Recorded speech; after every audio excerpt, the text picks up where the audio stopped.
Over. Welcome to Dom Sub Devotion Live. I'm Andrew. This is the one and only Dawn. I'm Dawn. Everybody wants to hear from Dawn, and now tonight you get to. We're going to do an Ask Dawn Anything episode live. If you have questions for Dawn, you'd like to hear her answer to them, you can put them into the live chat. We will come back to those. We have a whole list of them that our Instagram followers sent in that we're going to start with. But if you have things you'd like to hear Dawn speak about or reflect on, we'll try to answer a few of the live questions as we go as well. Good to see everyone tonight. And thank you for those of you who let us know that the audio wasn't working. Good to see you. Appreciate your help. First question. Someone wants to know, Dawn, do you have any normal moments with Andrew where you're just husband and wife? Well, yes, because this is my normal. Like everything about my life is my normal. So we integrate this dynamic into our life, into our marriage. It's not separate. Right. Now, are there things that are, well, I don't need to go there, but yeah, so everything about my life is normal. I don't know what it would be like to not have this infiltrated throughout our day. That's been what it's always like. Yeah, it's the misconception that being in a 24/7 dynamic means that I'm basically always leading you around on a leash and spanking you. And as much as we both might enjoy and have fun with that sometimes, like, it's life. 24/7 means 24/7. It's always on, and you can't just always be in level 10 kink mode. Right. Like that intensity that you feel in your body and in the sexual experiences. Like that's not what I feel all the time. But I will say that the farther we go, the more we find ourselves and allow the kinks to be real in the bedroom and play with anything that can be played with outside the bedroom. Like all of that is just more real. It's more alive all the time. It's just not like orgasm level 10. Yeah. I took you out last Friday to a restaurant and we had dinner like husband and wife. Yep. Just so happened that you were wearing a collar and I picked out your food. Yeah. So yes, we do have normal moments, but even those moments are still, I would say, imbued with the dynamic. The dynamic is still, it exists even in those moments. Yeah. I love how you've led this whole relationship to be what it is, to not feel like I'm going in and out of it. Like, I guess for early years, we probably felt more like that, but. Well, this is one of the normal moments too. Mm-hmm. Sitting here having this conversation, doing a podcast, talking to all of you. This is a normal moment. Like this is our life. Yeah. I like the view of the back of your head in the mirror. Next question. Someone asked, if someone asked you, Dawn, not to wear your collar to their special event, like a wedding, so it doesn't take attention from them, would you take it off? No, my collar isn't about anyone else. Now, it's hard to be like 100% sure on the no because I'm not in that scenario. So I can't really know what I would say. Who is it? But I think my gut response is like, I would at least try to have a conversation about it and try to understand their perspective, but then also share like, this is about me. This isn't about anyone else. So yeah, I don't know how you would feel about that. Well, I think there's space to be respectful, but also anybody who's ever seen you in the last 7 years has only seen you wearing that collar. Yeah. And also, most people don't know it's a collar. No. We know, and the kinky people know, but most people just think it's a very bold necklace. Yeah, I would say that most comments I get is, oh, I love your necklace. Yeah. And then if they know, they say it in a more, it's not even always, I like your collar. It's just, you can feel it that Yeah. they know. Yeah, you'll get people who will look at her and say like, mm-hmm. Yeah, they'll give the little wink and nod, but people aren't like in the middle of the grocery store going, "Hey, kinky bitch, nice collar." Like, no. And so most people people pay less attention to you than you think they do. People are paying attention to themselves and living their own life. So, but I also do think there's room for, because it would be my decision. Mm-hmm. Very true. And there's room for being respectful with it.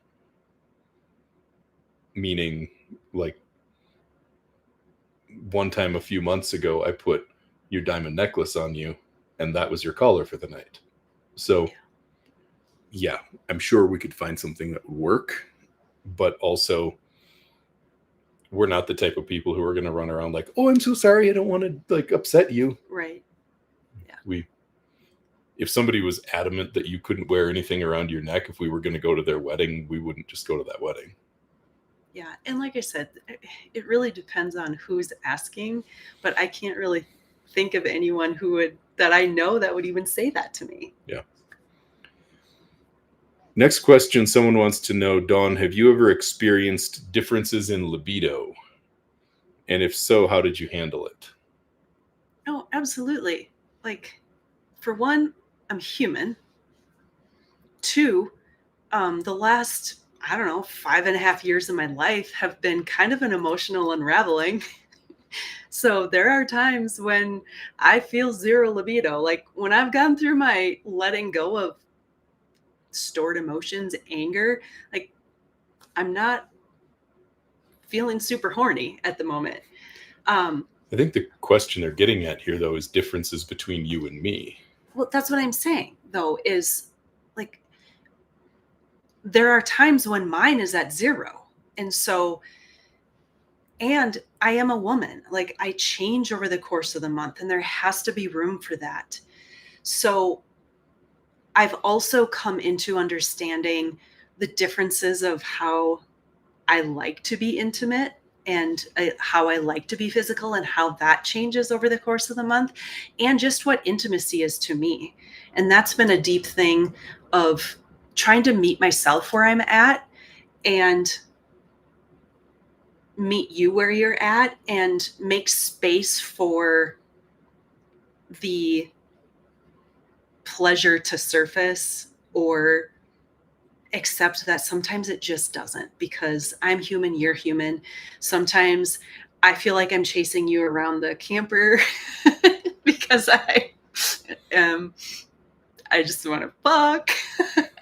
And maybe you're in something where you just don't want to, or whatever. And so I feel like our communication in this has only gotten better, and the acceptance, no matter what life is, of where each other is at, being willing to say, this is what I want right now, and not collapse into rejection, or collapse from rejection if you're just not there. But then make space for what is. Maybe it's like, you don't have it right now, but we can play in a different way, Right. There's a lot of fear in that question, because when people talk about libido differences, and if you go back in our relationship before the last 6 or 7 years, there were massive libido differences because you didn't really give a fuck about sex. I did, but I was really only run by the hormonal aspect of it once the new relationship energy wore off and all of that. Yeah. Ovulation would peak, and then maybe we'd fuck, and then that was about it. Yeah. And, I went a lot of years, I've told you this recently, like where I went to bed at night wishing that I could just wish away my entire sex drive, because I felt just so alone in it. Mm-hmm. And like, that's been a mind fuck, just unraveling that, now that you've kind of come back. And it's been a real mind fuck on unraveling that, but it's there's a fear of like libido differences, like somebody's not getting their needs met and somebody feels pressure, and like you've got to find a way to drop that like too much and not enough game, Mm-hmm. and just be open about what it is that's really going on. Yeah, that's what I was gonna come back to too, is like as my sexuality like really came out, I started feeling like I wanted sex too much. And I'm like, I just want you all the time. Like, and I know that reality doesn't allow for that. And so the When she says there's, all the time, she means like from the minute she wakes up until the minute she goes to bed. yeah. And then we can enjoy food in there and then just go back. um, but there's so many other things that get connected to our sexuality, and so it is an unraveling, and there has to be room for patience with each other and honesty and vulnerability in what these things are, because I did not know what was all truly inside of me. Thankfully you saw things because I was willing to share certain stories about my past, and you were like so welcoming of them. And I held a lot of shame around it, and the shame only covers up the sexuality and the kink and all of that that is there to be experienced in this lifetime and bring aliveness. People want all of the kink, and then they don't want to go looking in the very place they need to look when it like feels inaccessible to them. Mm-hmm. Right? If you're on the dominant side of this, right, and you have a submissive partner who is resisting a lot and she's afraid and she's like digging in her heels even for the things that she says that she wants, but then she doesn't actually let herself experience them, or is kind of holding back, you're not going to force through that. You're only going to do more damage if you push through that. You're going to have to soften a little bit and figure out where the hell she's really at, why this is so scary for her, and then you can lead her through it. But you're going to need some patience. You know, if for everybody who's listening to this right now, if there's one thing that I can tell you, dominance and submission is just a game you're playing. If it's something you're trying to do in hookups, or if it's something you're just trying to like mess around with on a weekend in a couple, it's a fun game and it's a game you can play, but there's so much more to it. Go back in this podcast and listen to an episode I recorded called DS is More Than Kink, It's Deep Intimacy. And that one really goes deep into what's possible if you take this beyond just like the slap and tickle. Yeah. And just one more thing to say about that is, one thing that we both have been very committed to is not moving from obligation and actually leaning into pure and real desire. And so that's been a beautiful thing in all areas of life, but especially sexually, and how it's opened both of us in ways that we didn't really know what we were suppressing individually. So we already kind of talked about the sexual shame from this next question, but the second part of it I would love to hear you answer is, how did you become so comfortable with your sexuality? Well, it's not separate from all of the emotional things that I had suppressed in life. And so it really was getting comfortable for me. First, it was feeling emotion and allowing myself to feel the range of them without limitation. And that only led me to connect with sexuality and desire. And the more that I would step into, deepen into my body, first of all, it really was connecting to my own pleasure for me that started to unlock these new kinks. Because there was a time where I didn't even know the word kink. I didn't even know that non-kinky people were called vanilla. She was so vanilla, she didn't know what vanilla I didn't meant. know, I didn't even know what this world was. And so the more that I like felt something where we'd be having fun sexually and you would say something and all of a sudden it was like I felt something in response to it. I allowed those moments to open me, to speak to me, and I brought so much curiosity to all of it because it was like I could touch it and then I couldn't. And I could touch it again and then it was like, what happened? Where is this kink? And I could touch it and then I couldn't, and then I could touch it. Yeah. Or I could experience it. Maybe that's a better word. And so it really just was like, what is going on here? If I can experience it one time, it is real.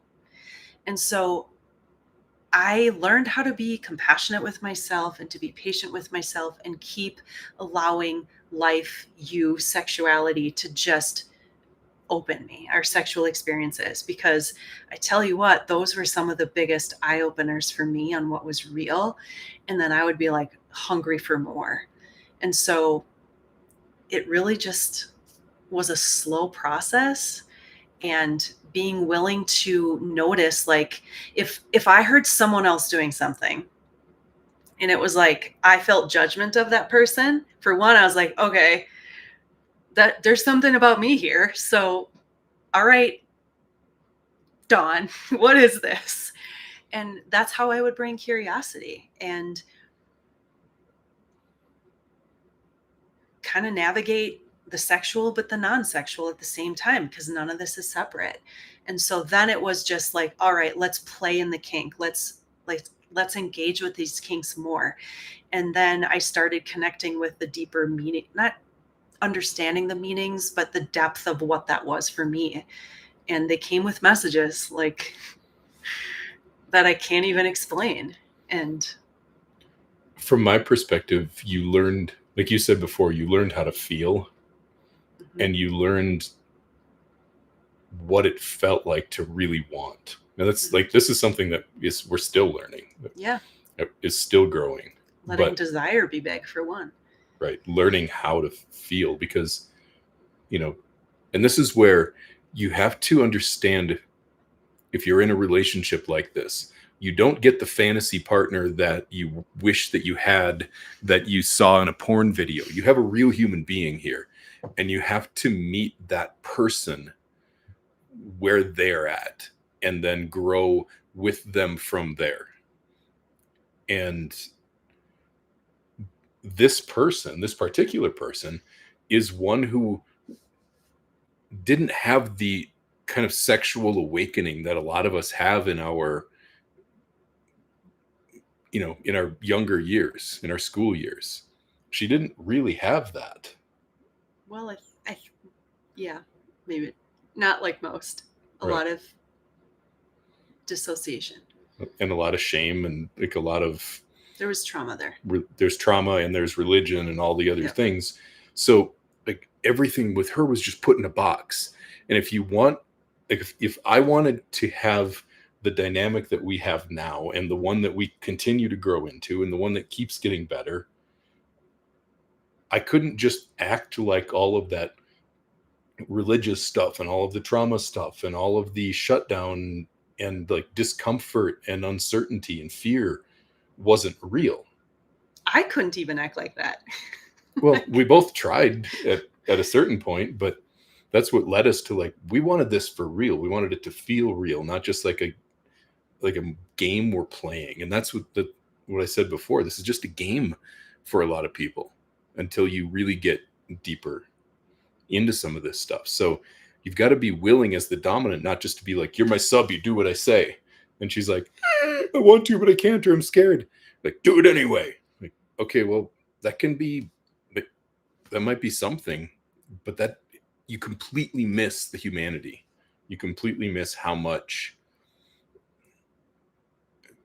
more you can experience and how much better it can be if you're willing to go deeper and then act as a leader and not just as a brute, and help to lead your submissive to a better life.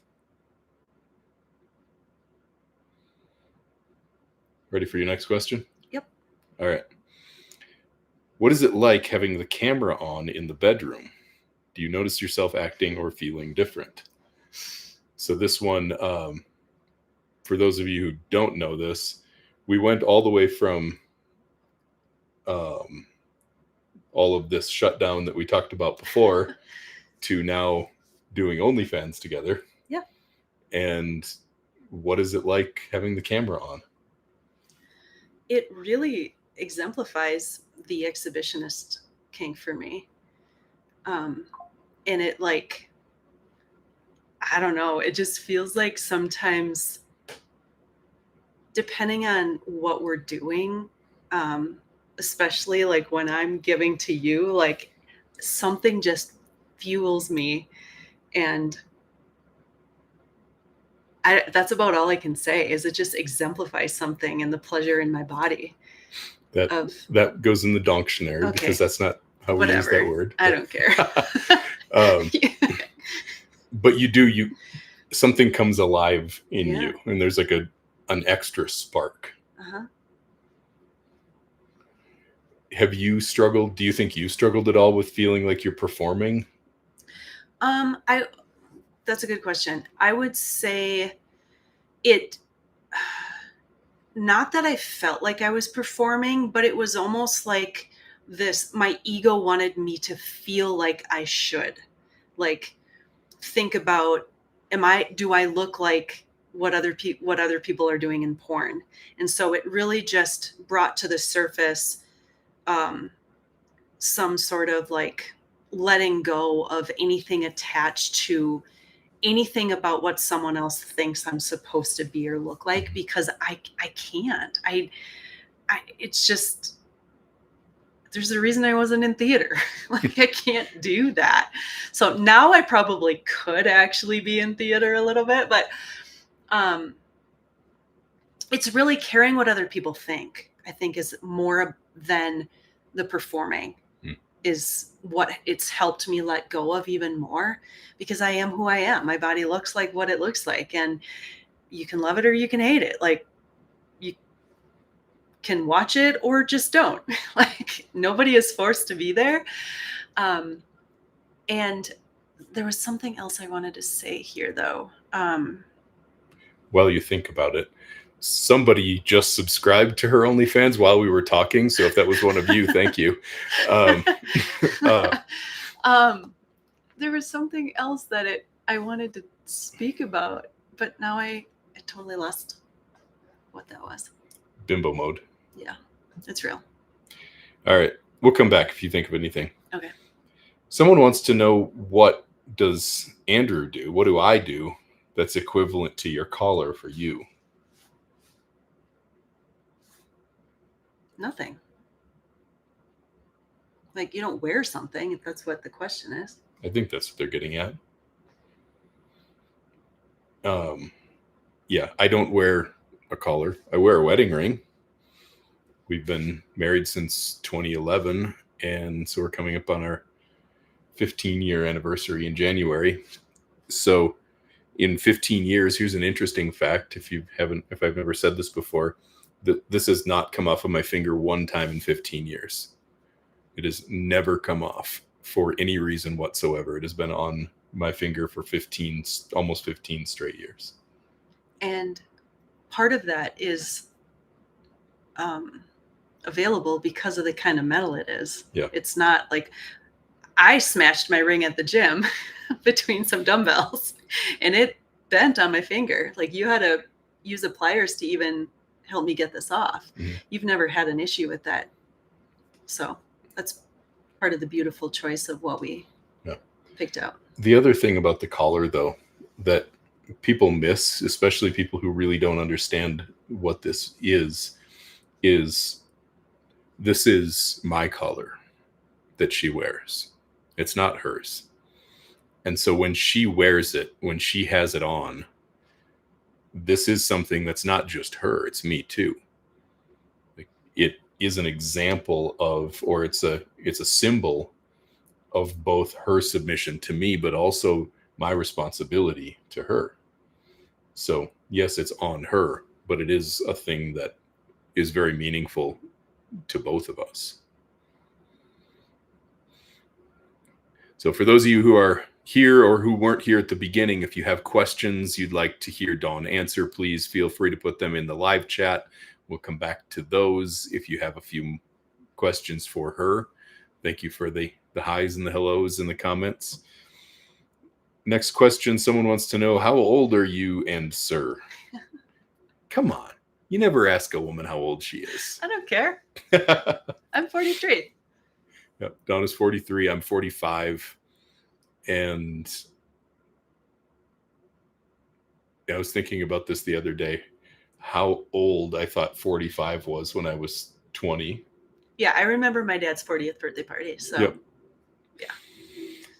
And I have like news for any of you who are like in your 20s. 45 isn't old. You still feel amazing. You still feel great if you take care of yourself, you take care of your body, you take care of your health. I know some 45-year-olds who don't feel great at all, but being in your mid 40s is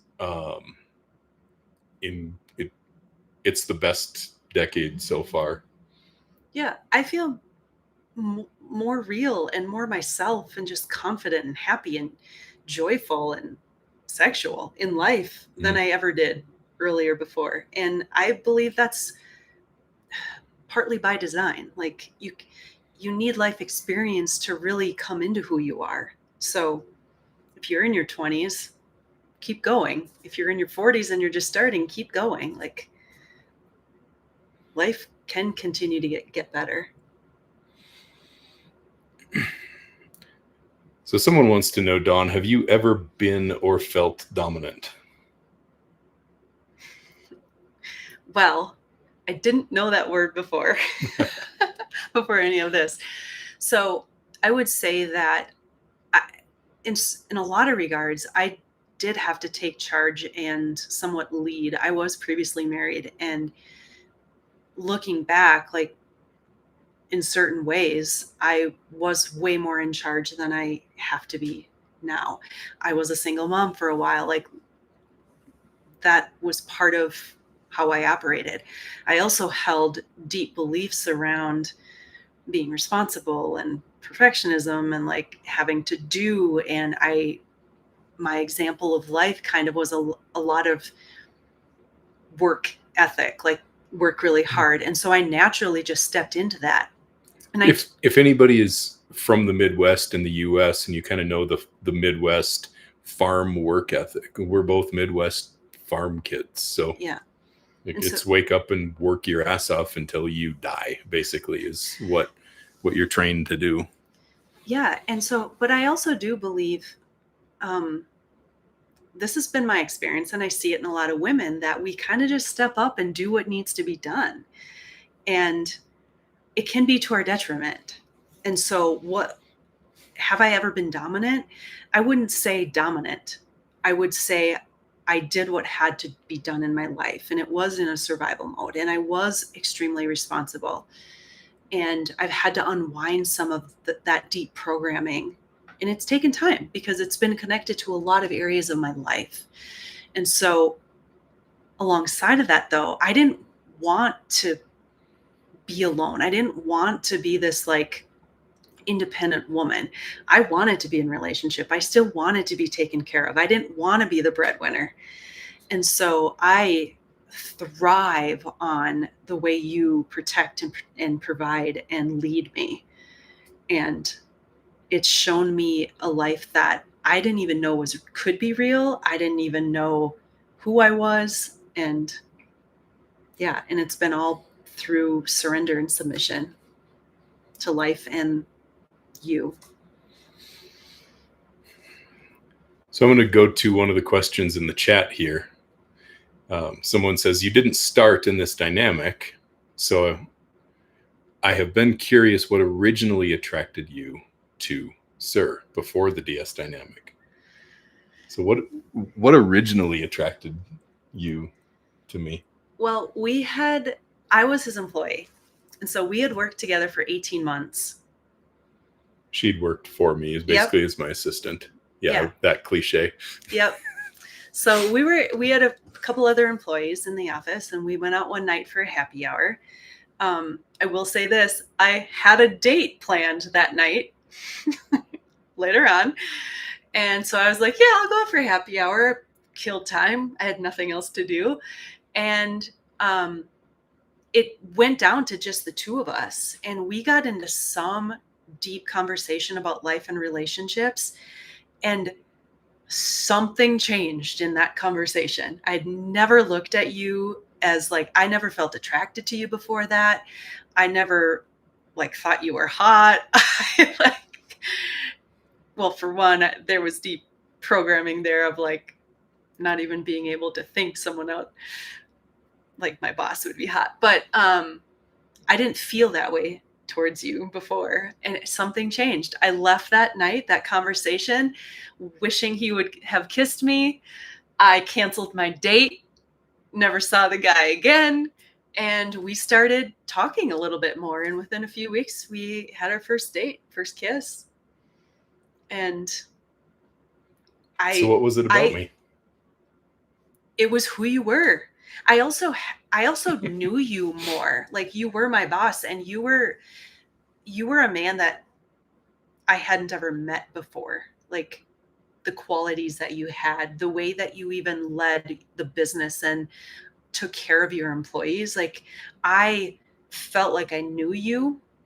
And so like a spark just was lit up in me in that conversation that it's really unexplainable. Like, I just wanted more of you from that moment.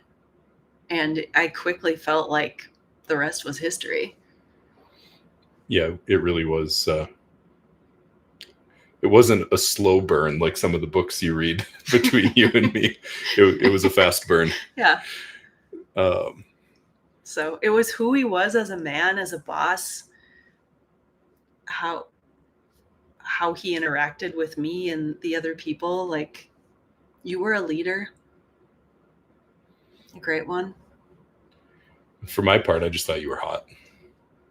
Cool. And a great employee. One of the best. I will pat myself on the back for that one. Yeah, you were incredible. I was that ultra responsible hard worker. Yeah.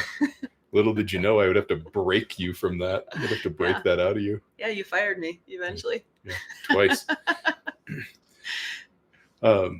Someone says Minnesota nice all the way. Yes, we are both native Minnesotans, and we now, in case anybody doesn't know this is one of the fun things about us, is we are right now sitting in an RV. It looks really nice in this, especially in this camera shot. But yeah, we live in an RV and we travel all over the country. We left Minnesota for all of the reasons. And we figured out that Minnesota nice really isn't all that nice. People are way nicer in other parts of the country. Like, genuinely. Yeah, not just passive aggressive. So Minnesota, we've spent all the time. I've spent all the time that I need to in that state. I'll pass through occasionally if it's between where I am and where I'm going. You'll be back with me. Yeah. Don still has more family relationships back there. So someone wants to know, where is your collar from? This one is from Eternity Collars. Yes. A lot of them are.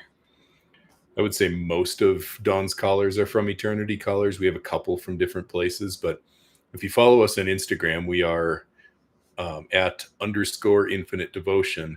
Just today, someone asked when we were doing these Q&As for a collar tour. So we laid out all of Dawn's collars on our bed and did a video tour of all of her different collars. So if you want to see them, you can see them there. We also have a link to Eternity Collars in that, and a discount code you can use, and they give us a little kickback if you buy anything from them. So if you want to, we'd appreciate you using our code. You get a discount too. Win-win. There's still one more collar that I really want. I don't know exactly what it looks like, but it involves diamonds. So if any of you are jewelers, custom jewelers, reach out to me. She has this very expensive vision of a collar that's basically like a diamond tennis bracelet for her throat. That's one option, but there's plenty of other ones to work with. And I've been like trying to find inspirations online, but I just haven't found it yet. So I like classy things. So I want one with some diamonds. Someone who has probably been listening for a while asked you, how has your relationship with food and exercise changed?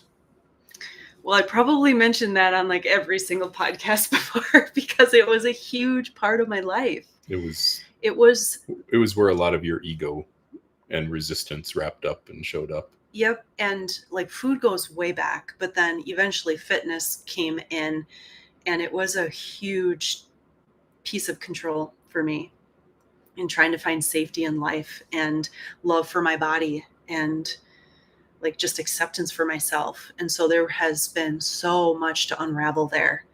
And I would feel like, oh, wow, like I feel better about this. I'm there. And I'm like, nope. Next month, something else hits me in the face. And I'm like, oh no, I'm still dealing with that.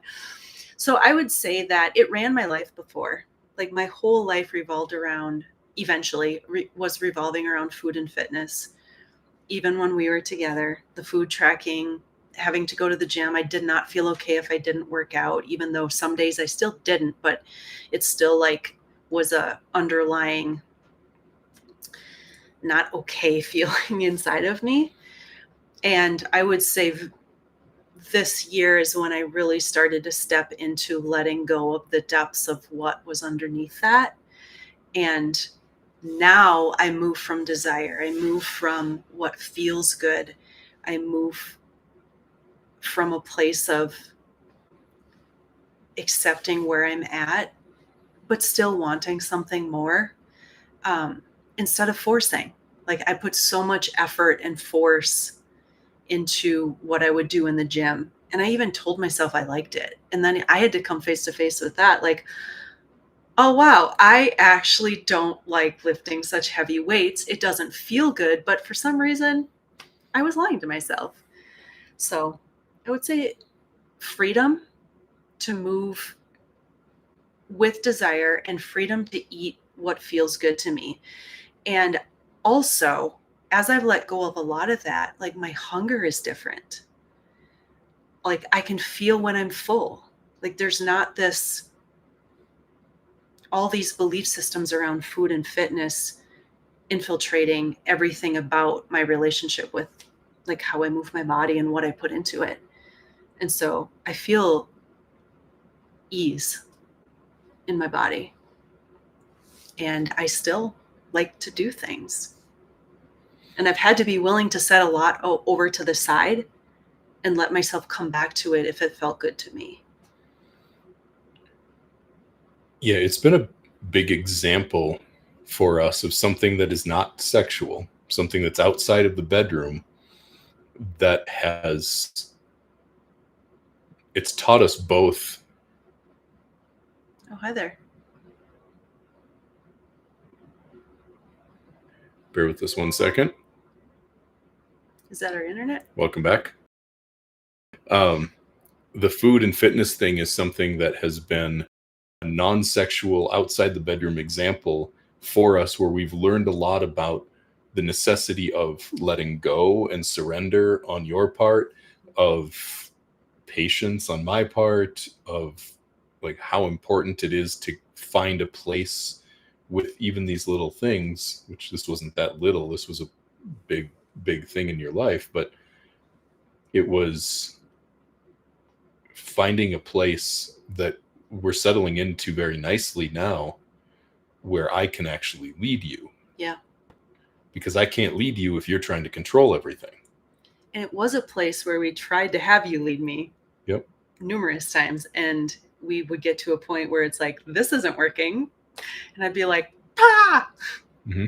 I didn't like feeling like a failure in that aspect. Well, this is a little different topic. It's not on the questions here, but I think it's an interesting one given what you just said there. You love pleasing. Mm-hmm. You love pleasing me. Mm-hmm. You also really don't like displeasing me. Yep. So, on one hand, for you to always be pleasing me would mean like that I didn't have any standards.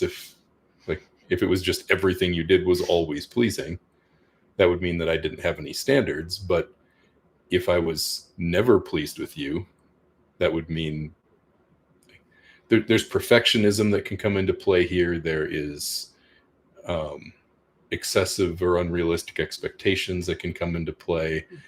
And then there's the fact that, like, it really is still hard for you to be displeasing to me. And also sometimes hard for me to tell you, no, I want more. I need you to be better. And that doesn't always feel good to you, but it's necessary as a part of this dynamic. So is there anything else you have to reflect on? Well, in regards to the pleasing, how can I summarize that? People pleasing is a huge thing for a lot of people. And when we were in a long-term relationship before we even stepped into this and kind of went down the unraveling path and personal development and all of that, I really had to get really honest with myself and bring a lot of curiosity to where I was in a people-pleasing stance with you. Where was I acting out of obligation? Where was I in a self-abandonment? Because it still feels good to be pleasing. Like, it's a thing for me. Like, maybe call that a praise kink, right? Like, it's not nothing, and it doesn't have to completely go away when you come face to face with how much you're living in a people-pleasing thing. And so for me, I've always just brought awareness and curiosity to different moments. And I listen to I've gotten really good at this, as I let go of a lot of garbage, it becomes really clean inside of me of what's really going on. And so if you would be displeased with me and I feel a collapse in it, that's there for me to, like, all right, what is this? Why do I all of a sudden feel so down on myself because you're displeased with me? What can I learn from it, and how can I grow? And so I'm not just living in a collapse, but also if I'm not experiencing that, then it's just like, okay, now I just know something more on how I can please you more, better, whatever. Because my goal isn't to, like, feel like I'm falling down or feel like I'm a failure, because if I am, that's still my internal state that can be cleaned up. And I do believe you can live beyond that. And I think that is a real challenge in a dynamic like ours, where you do want to please me so much. And that had come from a very unhealthy place, where it was like you were treating yourself like you didn't matter as long as I was getting what I wanted. And that didn't feel good to either one of us. But like you said, it doesn't have to go away, because it does still feel good to you to be pleasing to me. It's the motivation for the pleasing that has to change, right? Are you doing it purely because you want to please me, or are you doing it because you need to know that I'm happy with you so you feel okay? Exactly. Because that's an unhealthy version of the same exact outcome. It's the internal experience. It's the inside experience that you're having that both of us can feel. And that's not nothing. People pleasing isn't kink. It isn't healthy. It isn't anything good at all. But that doesn't mean that you can't really get off on pleasing. And the other thing that I would add to that is,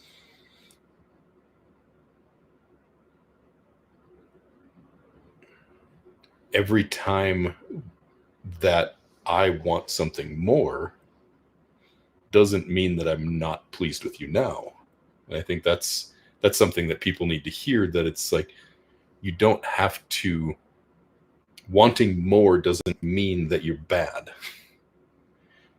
It just means that what is right now is this, and I would love something more. I would love more intensity. I would love more kink. I'd love more of that. And giving each other the space to desire something bigger in your relationship, in your dynamic, without feeling like indicted because you're not already everything that they want and giving them everything and being perfect. Like perfectionism is just as big of a problem. Yeah. And like, this is where the sexual is connected to the non-sexual. Like, we're not two lines of beings here. We are all one inside of us. And so when you can learn through the life experiences outside of the bedroom, it's only going to make the bedroom better. And you can also learn through the bedroom, that's going to make the non-bedroom better. And like, I had to come face to face with my own limitations of wanting anything, like desiring anything. And so there was times when you wanted more, and I would feel like I guess I'm not good enough. Like, you can't accept me where I'm at. Well, guess what? I'm not accepting myself where I'm at. And so it's been a big opening experience. And we share this because if you want these dom sub dynamics, you want to do this in a relationship. Like we said, we've been married for almost 15 years. We've been together for 17 years. We've been in this dynamic now for almost 7 years. And you got to like let some of this stuff work its way through and just be patient with it and keep on going, keep on working through it, because it's worth what you find on the other side of it. If you're not just throwing it away the moment it doesn't work well. Yeah. So stick to it. Somebody asked in the chat, which is also related to a question here. Someone said, it's been a while since I've watched your channel. I vaguely remember that an OnlyFans channel was being considered. Is there an update on that?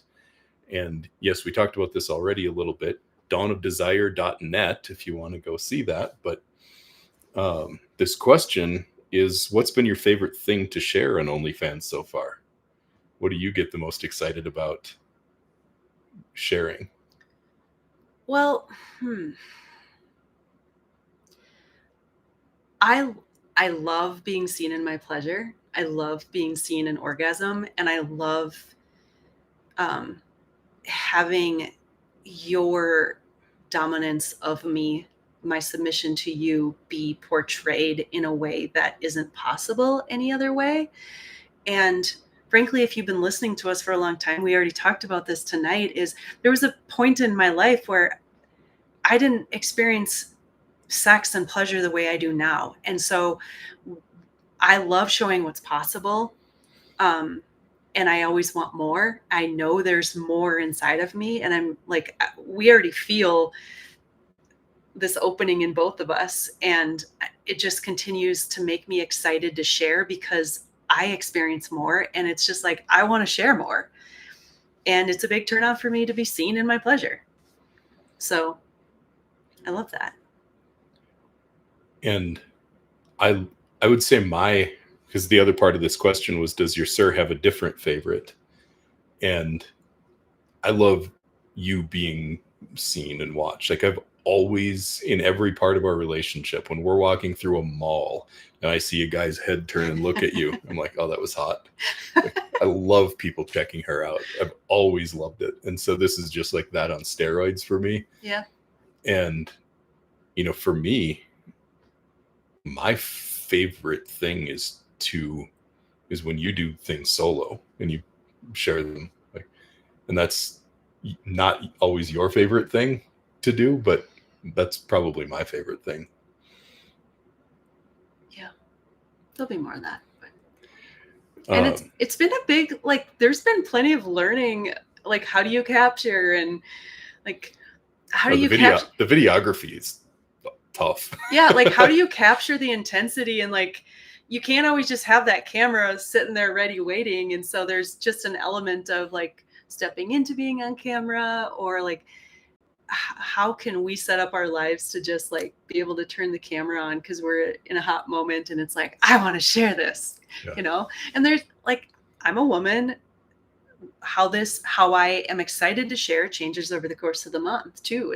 And what we share. Yep. And so it's been fun just experiencing this, because I felt that coming. And then it was like, all right, it's here. And then, my growth has only continued to happen, which has been fun. And it's been really opening to me. Yeah. And it's also been really, Whoops. What just happened? Oh, sorry it's about just that, on our everyone. end, baby. Yeah. Okay. Dropping The stuff, mouse. dropping mouse. The other thing that I love is the fact that we launched this thing and went right to one of the biggest accounts in the world, like really fast. And so I just love that there are hundreds or thousands of people checking you out. Yeah, it's fun. So, if anyone, It's been fun. and we did that, by the way, in part because we wanted to share the sexual side of our dynamic. Besides the fact that it's fun and it's exciting and we like it, we wanted to share the sexual side of our dynamic, but talking about it just really doesn't do it. So it's a lot more fun just to share it for the people who want to see it, and the people who don't want to know about that part of our relationship, they just don't have to come over there and pay $14.99 and watch us be kinky. Can I say this, that the favorite video we've probably shared is, there's so many good ones, but the orgasming 73 times in an hour. Was it 73, 72? Yes. I had one of those little clicker counters, and I gave Don 73 orgasms in 60 minutes. You can check that out. That was fun. So someone wants to know, do you ever resist your sir, or do you just always obey?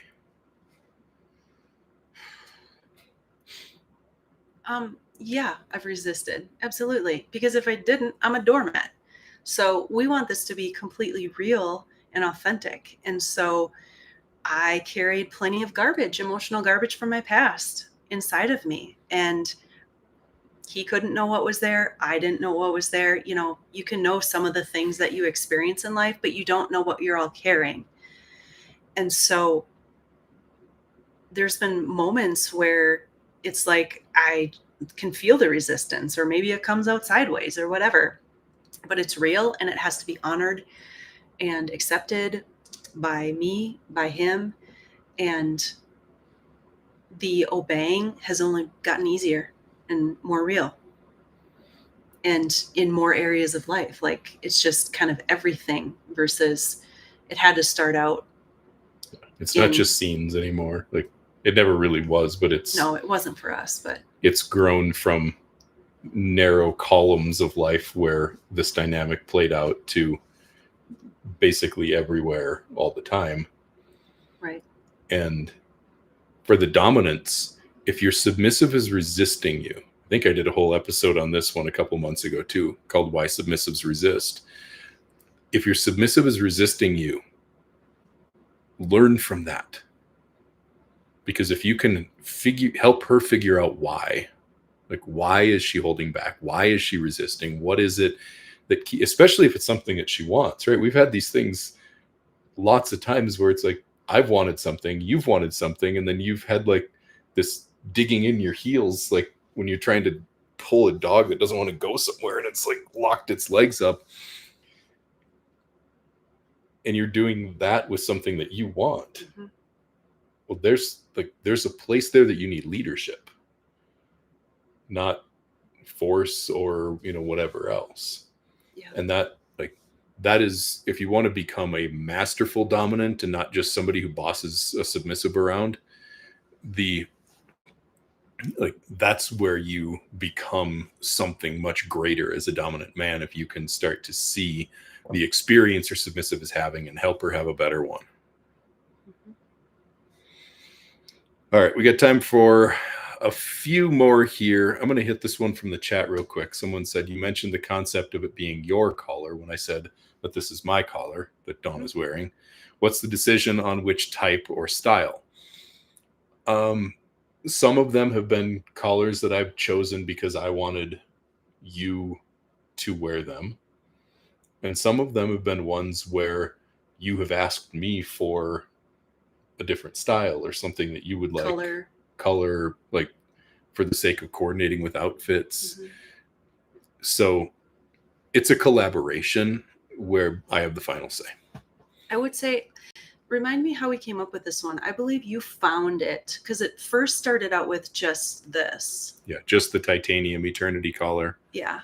And then I had a different one of these too, but that one just scratched it all up. So I believe you showed it to me and I was like, yeah, I'm cool with that. I like it. And that was kind of with just how it went. With the initial one. Yeah. So thank you for that question. This one, I'm sharing this question a little bit tongue in cheek because I think this was a sarcastic or smart ass question that someone asked. Oh, okay. On Instagram, someone asked, Dawn, how does it feel to outsource all of your power and not know who you are? I really would love a little bit more context to this question. So I'm going to answer it kind of two different ways here. If you're assuming that I don't have any power and I don't know who I am now, you're quite wrong. I know more of who I am and I feel connected to myself and my body and my experience in God, the universe, life, call it what you want, in a way that I didn't even know I was missing. Rewind me, growing up in religion and programming like we all do, not everybody has religion. We all have programming. I had religion. And I was living in a survival mode. I didn't know who I was. That sucked. I didn't even know that I didn't know. So once I stepped into awareness, it was like, holy shit, like, wow, okay, what do I do now? How do I even do this? And so that was all inside of that awakening, was all inside of this dynamic. And there were certain things that you brought to me, and there was certain, call it research, curiosity, like things that I would go find for myself that really helped me learn more about who I am and who I'm not, and really understand the process of letting go and surrender and just bringing a curiosity to life that has only helped me find who I am. And power, like, there's all sorts of connotations with that word. I feel a sense of power that is hard to even label as power because of what I assumed power was before. It was authority. It was domineering. It was outsourcing everything about who I was. Mm-hmm. And that's just not what I experience anymore. Yeah, the presumption in that question is that because you're a submissive, you have no power and you don't know who you are and you're just a puppet. Yeah, and cool if that's your perspective, but that's just not my reality. Yeah. Well, the reality when you live these dynamics in a loving, conscious way is, like you said, it has helped you find who you are and find some sense of, I'll use the word power. Like, you're more assertive now than you ever were before you were a submissive. Oh, hands down. And people don't think that those things go hand in hand, but they absolutely do, because what it takes to let go of control is self-trust. It takes assertiveness. It takes, like, you being able to know that you can stand up for yourself. Then you will feel safe enough inside to submit, right? Submission is to give yourself over. It's to give. So if you're going to give yourself, you have to have something to give. So she's only become more assertive, more powerful, more of everything through submission, and then what that's made possible in helping you claim that even more. Yeah. So, yes, I think that was somebody who was very ill-informed, but appreciate the question because it let us make a really important point. Or it could have been, what did it feel like before when you were living that way? I don't know. And so I kind of hit both. All right. Well, we are just about out of time, but I've got a couple of chat questions here. We'll try to rapid fire a couple more of them if anybody has questions for the chat. Someone says, Dawn looks more present, peaceful, and fulfilled than ever. That's my girl. Thank you. Can you talk? I am. Can you talk more about how your sexuality has brought you closer to God, the universe, being connected to all that is? I knew she was going to like that question. Thank you. I do. It's a tough one. It's a tough one because, especially at the end. Well, let me just say this. Growing up in religion, my concept of God was very limited, and it was God is out there, and it was this like authoritative judge of determining my eternal life someday when I die. Am I going to heaven or hell? Like, there's so much negativity attached to this God figure. And so when we left the church together, I kind of just set it all over there. And I said, God, I believe there's something here. It's not what religion taught me. And I'm going to set it over there. And I'm going to trust that all of this will become real in an experience way. But also, there was a time when I'm like, can you just tell me, like, what is God? If God isn't that, like, tell me. And I eventually came to understand that he couldn't even tell me. And so it really just was going deeper inside of myself, finding every last thing that I didn't accept about myself, including my sexuality, bringing curiosity to it, engaging with my sex, engaging with my kinks, accepting them no matter how taboo they felt. Accept them all. Because guess what? They're taboo for a reason, and they're going to show you something about yourself. And I just started connecting with my soul in a way that I had never before. And I just had experiences that I know were my soul and God. It's all one.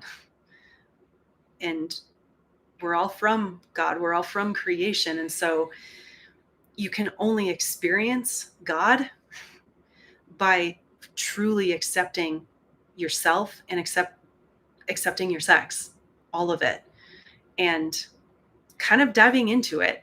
Because for some people, they're super sexual early in life, and then it's like just misunderstood, and it's coming out sideways. There's all sorts of things attached to it in ways that I just didn't experience in a suppression.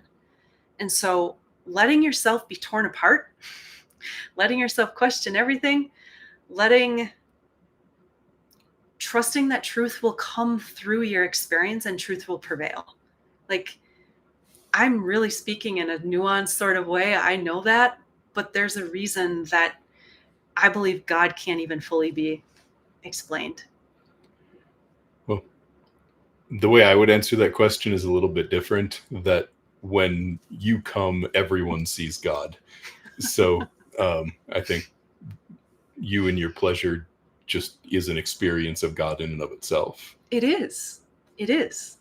Like, we came out of a sexual experience, and at the essence of who we are is our sex. And so that's not separate from God at all. Thank you, everyone, for joining us for Dom Sub Devotion Live, for Ask Dawn Anything. Thank you for those of you who had questions to bring us. And I hope you enjoyed yourself here tonight. This episode, if you caught part of it and you want to catch all of it, will be uploaded to Apple Podcasts, to Spotify, to our YouTube channel by tomorrow. And do us a favor, if you have a comment, if you listen to us ever on Apple Podcasts or on Spotify especially, give us that 5-star rating. It helps what we do get out to more people who want to find it. And also make sure that you check out infinitedevotion.com. That's where we have all of our different courses, our programs, the different things that we do to support people who want to build these kind of dynamics, and to learn from the experience that we've had together, learn from our mistakes, learn from what we've learned by coaching now thousands of other people in our different courses and programs that we do, about how to make these things work really well in a loving relationship over the long term. So thank you, everyone. We appreciate you. Thank you so much for being here and for making it possible for us to do what we do and bring all of this to you. We love you. and good night. Thanks, everyone.